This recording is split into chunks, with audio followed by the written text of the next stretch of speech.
Finally? No? Took us a while. I haven't waited long enough. All right, hey everybody, welcome to another episode of the Cicada Sessions here at Field Day in Lawrenceville.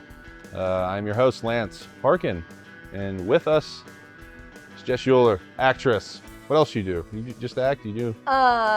Sing, I don't know. What? She sings and she doesn't know what else. What else do I You do? worked with us. You're in our feature film, The Boonies. Right, So right. we've a working relationship for some time now.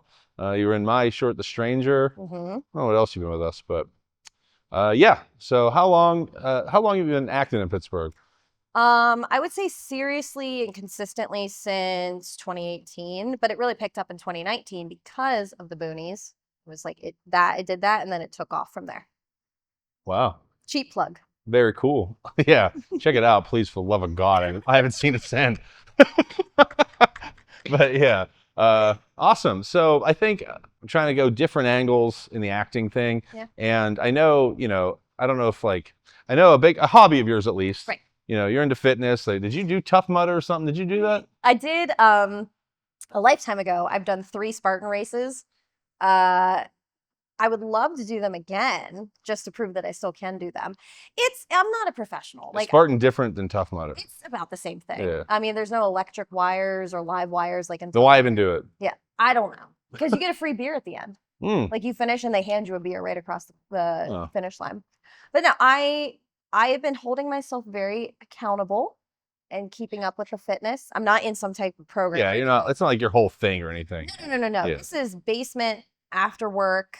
I get a few things in, but I'm not going hardcore or anything. So I guess the angle I'm trying to hit with it, and I feel like John's gonna like this a little bit, is like the angle I'm trying to hit with it is like when it comes to that sort of like that world, it's a lot of like mini goals and like trying to stay on top of things. Like, is there a way we can create like a metaphor of like the exercise world or like the exercise goals to like persevering in the arts and film? Like, it's tough. Like there are some days that I don't want to work out, just like there are some days I look at a self-tape or an audition, I go, I don't know if I'm good for this. I don't know if I should submit, but you just have to throw that out the window. You have to just go for it. you just got to commit. Yes, this business is full of a lot of no's.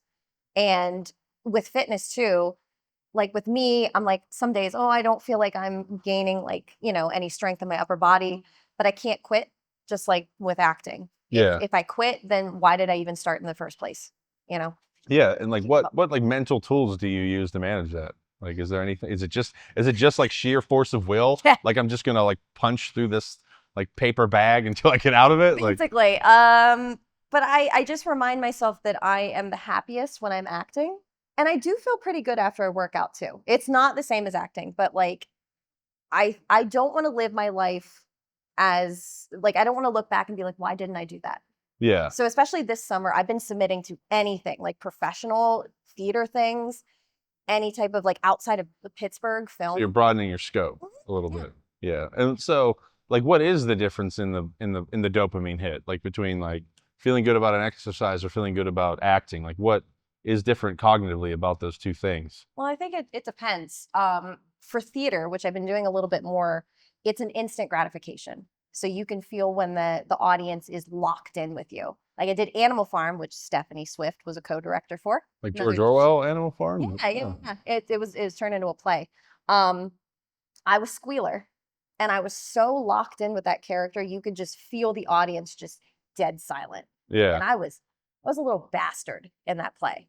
Film, it's at a premiere, or I've gotten past my really tough critiques of myself. Like when we saw the Boonies for the first time in Johnstown, I ripped myself to shreds. Really? Yeah. Oh yeah. I was like, you could have done that. You could have done better. But when you're in an audience and you see your work, and people like clap and stuff, like into it. gratification. Yeah, you're like, yeah, I killed that guy. Right. I killed Cool. multiple people. Well, like compared with working out, you see the progress physically. Yeah. It's kind of shallow. Yeah. No, I mean, there's quantifiable results. Right. Yeah. Right. Yeah. I see what you mean. And damn, you mentioned you do a lot of theater. Like, I didn't ask this of any other actor so far. How does that feel to be acting on film? Like, how does that experience measure up versus theater? They're very different. They have very different skill sets, right? Like compare the two, contrast them for me. I I want to only, freaking know. you know, I only did theater from junior high through high school and college. And I got into film when I got out of college. And I had to reel myself in because theater, you have to be loud, especially musical theater. You have to be like, jazz hands. They have to see you all the way in the back. With acting on film, I really got to explore that intimate Yeah. subtleties. And some people can't do that. A lot of theater kids, I've realized they can't do the subtlety and the more subdued performance. Minutia, they can't adjust. Yeah, it's a completely different world for them, and it is a challenge. And I kind of like bouncing between film and theater because it keeps me on my toes as a performer. Oh, really? Mhm. Like how do they feed each other? Well, theater, like I said, is instant gratification, but it's But like, what happens when you what do you learn in theater that informs your film work, and then vice versa? It's a tough one. You can it think is a about tough it. one. Yeah, we edit it. We can cut some of this out. Yeah, Theater, you have more time, usually. yeah, Film, sometimes you get a script and it's like, hey, we're filming next weekend. yeah. So hurry up. Theater is in the moment, you're on your toes. If you fuck up, you got to roll with it. You can't do it over. Yeah. So that keeps you mentally sharp. And I think that's helped me with film and not being in my head so much. So yeah, I guess it would make sense because Yeah. I mean, it's uh, theater also has this crowd component, right? Yeah. And like that's got to be. Is that more nerve-wracking? Like, some people find it more nerve-wracking to be in front of a camera, in front of like 6, 7 people, and other people find it more nerve-wracking to be in front of like 200 people. Yeah. Like, which one would you say you fall more into? I will tell you something. I still get very nervous singing in front of people because of things, but I'm working on it. So it's the singing specifically. Singing. But I have done a couple shows in a very intimate space, like a couple plays where the people are right here. And you can, like, you try to keep yourself in the character, but sometimes you see them in your peripheral, especially when you're like Animal Farm. We started the show as the animals. So I'm crawling on the floor, snorting like a pig, and I'm next to the people. They really make you act like the animals in it? Yeah, yeah. That feels strange. They made you a pig? Yeah, I was a pig. Oh, that's like, are you familiar with Animal Farm? Like, maybe people don't know. It's like a metaphor for like the fall of the Soviet Union. Yeah. Oh, okay. Yeah, but they're all like farm animals. Squealer was the embodiment of the propaganda and how dangerous propaganda is. Yeah. So I got to use a lot of, like my research in the character, I used a lot of cult tactics and psychology in it. But yeah, you are right next to the audience in some of these shows. Yeah. And with typical stages, the lights are blinding, so you don't see people. I'm like, great, I don't see anybody. But when you're right there, you can see somebody's face and if they like it or not. So you can feel the judgment a little more, like you actually feel their opinions. Besides the internal judgment of myself. crushing Yes. internal judgment. Yeah. So I'm sorry, this is like really capturing my imagination. It's like Animal Farm like thing. So like, were you bipedal for most of the production, or were you like on all fours like animals? At the beginning. Really? At the beginning. So Old Major's speech, we came out and we were like snorting and we were doing very animalistic behaviors. And then after we expelled Farmer Jones, we stood up. But I always kept this, Jason Burke called it my linebacker pose because I was, pig and the pigs ran the farm. So I was walking around like this. And but I eventually, towards the end when the pigs take over, when Napoleon and Squealer run the farm, I was upright like a human. But I had a prosthetic snout on the whole time. I'm sure it was good. It is just like, that has to be tricky to get into, right? Well, it was funny because right after the show, I went in for my nose surgery. So I said, oh, foreshadowing, you put a pig nose on me. Oh, no. Right before that. Yeah, right. Yeah. Wait, can we show some pictures or anything? I have pictures on my Instagram. Why not? We'll put them over like right now, like while she's talking about it, we'll throw that up. Yeah. I have to say though, Animal Farm, doing that and the amount of work I put into it really reignited my passion for theater. Like I've enjoyed it the last couple shows I've done, but I thought, ooh, I want to do this. Yeah. Like with film at the same time. Wow, you like never, I guess you never really know where it's going to come from. Mm-hmm. Yeah. So, right here around somewhere in the midpoint here, we like to just show something for you. So we have an assortment of clips that you brought for us. Yeah. A couple of different pieces you worked on. So let's play those. I don't want to be Mags, but I have to be. So get in the car.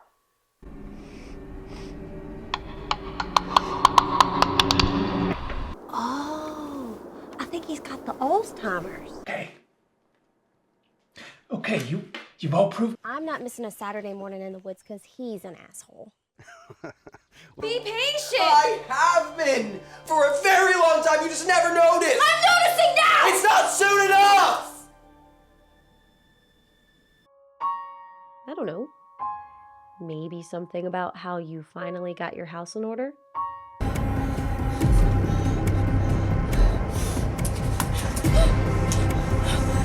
Definitely made a few bad decisions, sure. But the worst thing that he ever did was he got hooked up with a loan shark like you. Can we please get this over with? You go in from the top. I don't know whether I want to cry or hit you, but both sound pretty good right now. Thanks. Don't call me that. I know you're angry, and nothing seems fair. I want you to be happy, but I can't make that happen for you. I am trying. Ted, there are going to be a lot of things that are hard. But if you stop doing those hard things, you will stop doing anything at all.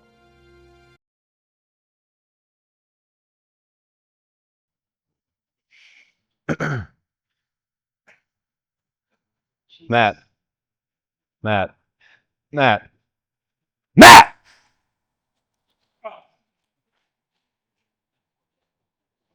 All right, so what I have been trying to do with like some of these is I try to get into the darker aspects of creativity, some of the tougher things we struggle with. It's not all easy, you know. And this is actually calling back to Curtis's episode a little bit. He brought something up at the very end that I just feel like some of the stuff he said in the first half really worked. Okay. And for this exact thing, I think you'd be a good person to ask about this. How do you cope with imposter syndrome? I think it's like the biggest hurdle of all creative. It's weird. People. Like I've done a couple premieres and people like want to talk to me, people that I don't know, people that are not like I'm friends with and I haven't worked with, and I like, why? I live in Pittsburgh. Here's the thing. Nobody is a star if you live in Pittsburgh. I drive on 51 and get stuck in traffic just like everybody else. Yeah. I don't ever want to be up my own ass. That's not who I am. Like, and so I still don't think I'm anything cool. I don't know. It's not low self-esteem. It's just like, this is just what I want to do with my life. That doesn't make me any better. You want to stay humble no matter what you do, right? Yeah, I'm not bragging, but what I do is pretty cool. But it does not make me a superior person. Yeah.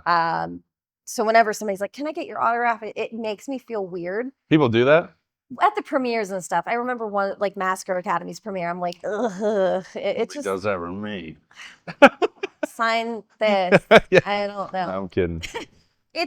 I don't know. But so do you feel in that moment though, if somebody's like, because I know we know they're just doing it because they don't know the level we're at or whatever, but like you sort of probably feel like I really shouldn't be doing this. I do. But whenever you watch your stuff and you're too self-critical, how do you manage that feeling?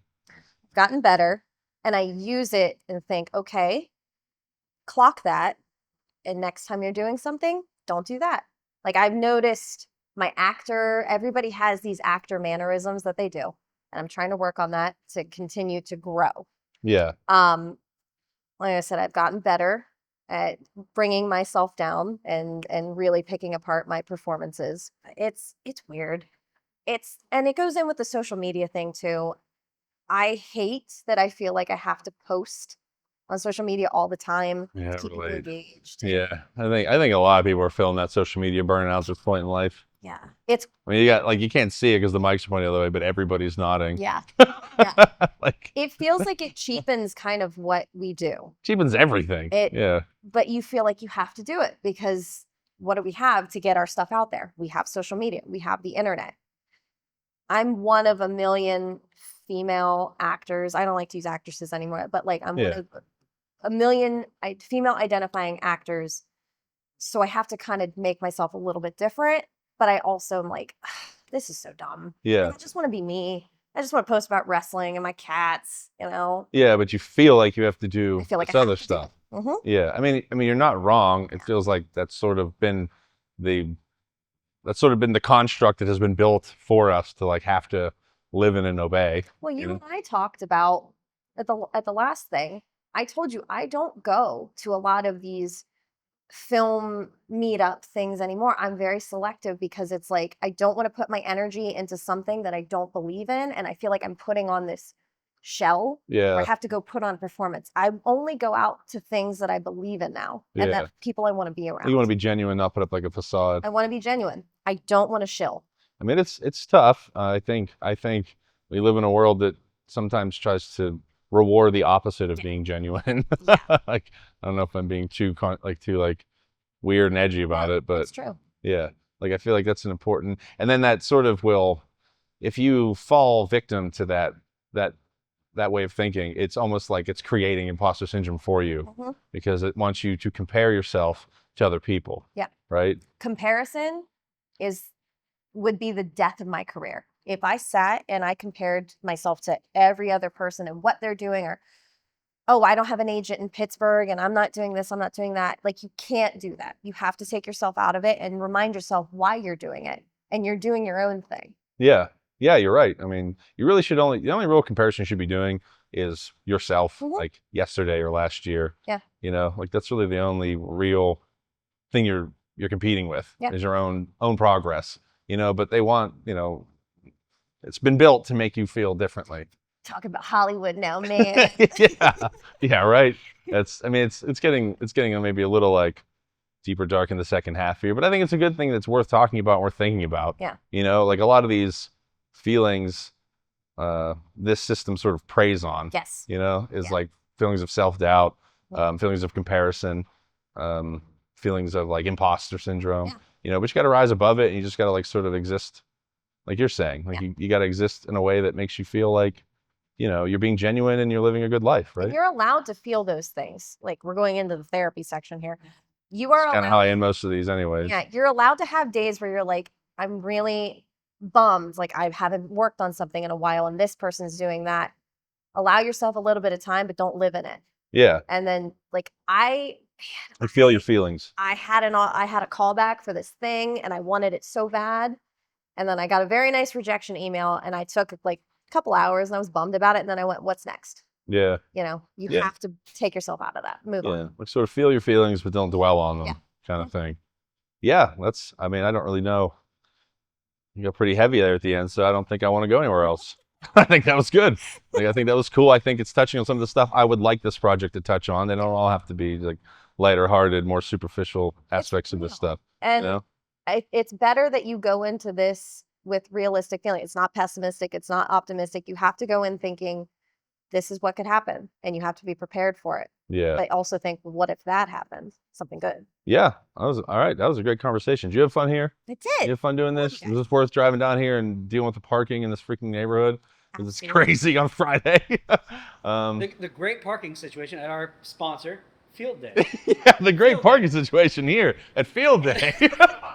Like, it's a Friday night in Lawrenceville. Like, what do you want, But if you're gonna rent a space in the afternoon, it's Right. easier to park. I mean, I'm going out after this. So Yeah, you're we're gonna down here. you're gonna get down. Yeah. So I know we sort of shit on social media, but where can people find you? Ferris Uhler 55 on Instagram or Jess Uhler on Facebook. I don't do TikTok. I'm old. That's basically it. Never heard of it. What is that? Never heard of it. Yeah. That's the sound of clock. Like books. a clock thing? Yeah. You're right. Clock book. Yeah, clock book. All right, cool. This has been fun. This has been another episode of the Cicada Sessions. Thank you to Field Day. Sorry, like I said all that shit about the parking around here. It only applies to Fridays and Saturdays. And we'll see you next week. Woo! It's only because it's so popular. Yeah, so popular. That's so popular. All right, so long.